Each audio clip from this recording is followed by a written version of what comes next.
Hi everyone, দেখুন আমরা এসেছি আজকে কাপড় শুকানোর জন্য। এটাতে আমরা কাপড় দিয়েছি, বাসায় ওয়াশিং মেশিনে কাপড় ধুয়ে নিয়ে এসেছি এখানে। আজকে বৃষ্টির দিন, তাই বাসায় কাপড় শুকানো যাচ্ছে না, তাই এখানে নিয়ে এসেছি।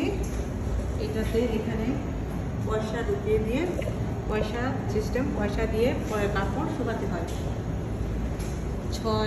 6 মিনিটের জন্য 100 পয়সা, মানে 100 ইয়েন, জাপানি পয়সা 100 ইয়েন।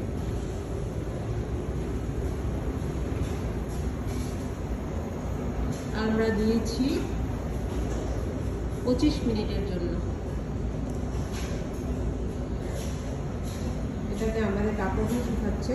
এখানে সবগুলো ড্রাই, সবগুলো মেশিনে কাপড় শুকায়। যে দেখুন কত সুন্দর পরিষ্কার পরিচ্ছন্ন পরিবেশ।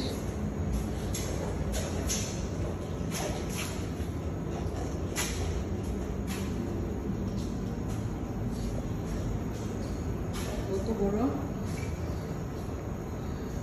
রুম এখানে এটা। আর এর সাইডে হচ্ছে ওয়াশ। অবশ্যই এখানে ড্রাই অ্যান্ড ওয়াশ লেখা আছে। ওয়াশও করা যায় এবং ড্রাইও করা যায়। আর ওই পাশে শুধু ড্রাই। যারা বাসা থেকে ওয়াশ করে নিয়ে আসে তারা শুধু ড্রাই করবে। আর এখানে যারা ওয়াশ না করে নিয়ে আসে তারা ওয়াশ করতে পারবে এবং শুকাতে পারবে, ড্রাই করতে পারবে। দেখুন মেশিন কত সুন্দর। এই যে ওয়াশ হচ্ছে।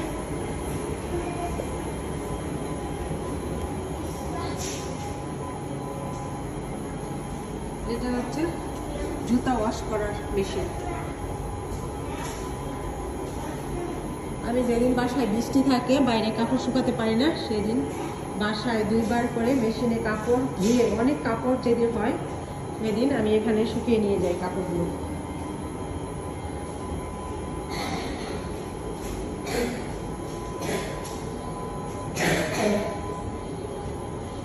আমার তো বাসায় প্রায় সপ্তাহে 3 থেকে 4 দিন, সপ্তাহে 4 দিন আমার কাপড় ওয়াশ করতেই হয়। আর এখানে বাচ্চাদের কাপড় দেশের তুলনা ময়লা না হলেও কিন্তু বাচ্চাদের কাপড় ওয়াশ করতে হয় বেশি। ওই যে আমার দুষ্টটা বাজিয়ে যাচ্ছে। দেখুন কত সুন্দর আমাদের কাপড়গুলো শুকাচ্ছে।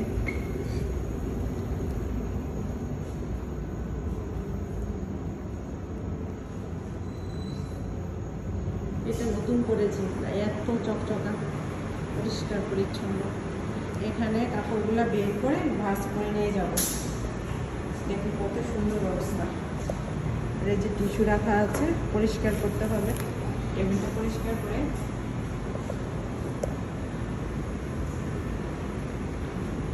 এটাতে কাপড় বের করে নেব। এখনো ভালোভাবে শুকায়নি, আরো 9 মিনিট আছে আমাদের।